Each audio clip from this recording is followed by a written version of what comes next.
No time for an introduction. Let's go ahead and get into it. Today we're going to be talking about Allan Allan Hruby. This story was suggested by you guys, in particular, Ravina Faye. Make sure y'all thank her in the comments. In 2014, you had this family of four. 50-year-old John Hruby, 48-year-old Tinker Hruby, 17-year-old Catherine Hruby, and Allan. They lived at 1217 Bent Tree Street in Duncan, Oklahoma. Here's a picture of the house. Now, John, the dad, he was a newspaper publisher, and Tinker, the mom, she was actually a newspaper writer. Together, they owned several little newspaper stands and stuff like that, and they had quite a few subscribers. So this family, they had money. I wouldn't say they were rich, but they by no means was hurting. Now, being a newspaper publisher, one of the things that he did was every Friday night, he would go to football games, high school football games, and he would, report on them. Keep that in the back of your mind for later. Catherine was 17 years old. She was a junior at Duncan High School, and as you can see, she played volleyball. Now, Allan was 19 years old at the time, and he was a freshman in college. He stayed on the 6th floor of Headington Hall at the University of Oklahoma. Now, forget everything I told you and pretend like you don't know who the killer is. Let's go ahead and get into it. Around 8:30 a.m. on a dreary Monday morning on October the 13th, the housekeeper showed up to do her duties. Hello? Hey, where y'all at? Now, she had been with the family for 20 years, and they didn't actually tell her to come this day, but she was just doing her job. Now, she had been in the house for about 30 minutes right now cleaning up, and she noticed nothing going on. I know y'all waiting for something stupid to happen, so here you go. Yeah, she was just in the house cleaning up and didn't notice anything. Now, after the housekeeper had actually been in the house for about 30 minutes, she went to the laundry room, and that's when she noticed some things that were a little off. The family had a couple dogs, and the dogs' food bowl and water bowl, they were overfilled, and all the cabinets in the laundry room were open. So then she was like, what's going on here? So she walked around the house. She got to the kitchen, and that's when she found the family. She first saw Tinker, and the further she walked in, that's when she found Catherine. And then she found John laid in the doorway leading into the dining room from the kitchen. Mom and Dad had both been pew-pewed in the neck and the head, while Catherine only had one pew in the head. So the housekeeper is freaking out. She calls the police. The police come in only about 10 minutes, although it felt like forever for her. Based on what the housekeeper knew about the family and their investigation, it didn't take long for them to figure out who did it. So who's the killer?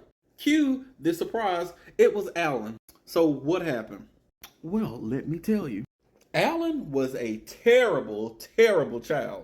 Dude wanted the glitz and glamour of life, and even though his family were not by any means poor, it was just kind of out of control, to the point where he really needed to go to Shoppers Anonymous. There was a comment that was made by one of his friends said that he belonged to Shoppers Anonymous. I don't know if that means that he actually was a part of Shoppers Anonymous or his friend was just saying that he should have been there. But this man had an uncontrollable spending habit. He would take luxurious trips, and he always go alone. He never went with people. He went on these luxurious trips. One of those trips, he went to Paris. This is on that trip to Paris. Another picture where he was showing off that Omega watch with the Eiffel Tower in the back. Not gonna lie, that's kind of a cold picture though. But how did he pay for this trip to Paris? So this fart smeller actually opened up a credit card, American Express, under his grandma's name, using her name and social and all that stuff, and paid for his trip. Using his grandma's name, he racked up about $5,000 at least on that trip alone. Keeping in mind, this is the same grandma that he stole her car a few years prior to. So his daddy was pissed, and his daddy wanted him to be prosecuted to the fullest extent of the law. And because of this, he actually had a court date that was coming up in November of 2014. But his grandma was not the only victim. So the grandma had a really close friend. Her name was Mary Smith. And Allan was Ace Boone Coons with Mary as well. And he was always over at Mary's house. So now Mary had checkbooks that she kept on her counters at her house. She ain't think nothing of it. That was until the bank called her, was like, hey, we think you're a victim of forgery. They looked at the security cameras and saw that this man had stolen her checks and was cashing them at the bank. Between what he stole from his grandma, from Mary, what he had, the debt he put his parents and stuff into, this man racked up about $80,000. And there was still no signs of this man slowing down at all. Not only was this man a thief, he was a liar. This man was at school telling everybody that he was ranked number 5 in the whole state for tennis playing.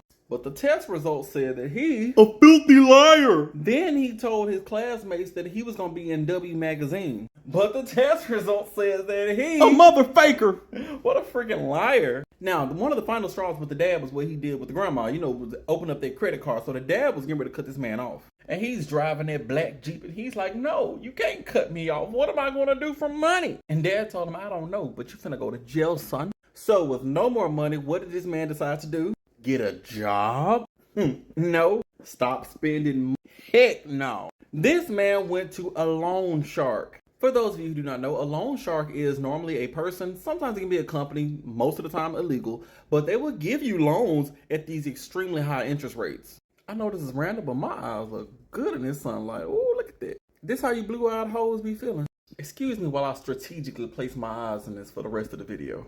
Now, the thing is, he didn't actually borrow that much money from the loan shark. It was only about $3,000. But borrowing $3,000 from a loan shark, you might as well be borrowing $30,000. And he could not pay that money back because he didn't want to work in the first place. But yeah, despite the low amount of the loan, you know, these are people that will like break your legs if you don't pay them back. I mean, that may be a little more on the Hollywood side, but a lot of the time, like I said, it's illegal, so they might. He knew he couldn't come to his dad about it, so he was like, oh, what am I going to do? I'll kill my family. Remember, the family is not by any means poor. And he figured to cover the $3,000 loan, I'll just off everybody in my family. That way I can pay for the loan. Oh my god. Dude, you're so freaking You can have smart. all my money, bro. Take all my money. Oh my gosh. He's a smart guy. Oh my gosh. That man was You're loaded. so Yeah. Everyone wants Nobel to be Peace you. Prize. Is he Albert Einstein? Oh my gosh. I'm not making up the stupidity in that statement. Not only did he plan on doing this, but he started telling his friends that he was going to kill his family. The friends started talking, and Catherine got a word of this. The housekeeper from the beginning of the story, Catherine had actually told the housekeeper while she was crying. The mom got in on this. The mom changed the lock to their safe, their gun safe they had in their house, because she was like, no, this boy talking about killing us. And it wasn't mentioned, but I'm sure the dad found out about this as well. But he decided he didn't want to wait anymore for that money, so he put his plan into action. October the 8th, 2014, he tweeted this. Home, Headington Hall, whatever, basically trying to show that, hey, I'm at school. Meanwhile, he had drove all the way back to Duncan, Oklahoma and parked about 2 blocks away from his mom and dad's house. The dad had another pew-pew, so he got that first. He snuck in through the back door, and that's when he came across his mom. Pew-pew once in the neck, and then the second one went into the head. Catherine was out front washing her car. He waited until she walked into the house, and one pew, she was gone. Then he sat patiently and he waited for his dad to come home. That was about 20 to 30 minutes later. As soon as the dad walked in, pew to the neck. Now, it went to the neck, so when it did that, the dad said, ouch. And then he did it again, to the head, ended it. Then he left the house, threw his clothes out the window, heading down the interstate, and he went to Dallas to spend a fun weekend with his friends. He posted this picture before he actually left, just to make it seem like he was at school, because that's his school. But he took this picture over the weekend while he was with his friends, and no one suspected anything. Remember I told you to keep in the back of your head that he went to football games for high school and reported on it every week? Yeah. So people noticed that Friday that this man wasn't around. Neither was her. And once again, because of the maid and do the investigation, they were able to get him, and within 2 days, he was caught and he confessed. He asked for DP, the end it all sentence. The judge and the court wanted to do DP, the death penalty. Y'all get what I'm saying? But his family was like, no, we don't want that. Just leave him in prison forever. So he was sentenced with 3 life sentences without the possibility of parole. And y'all, to this day, he has never apologized. He ended his family for $3,000. But yeah, that's crazy, right?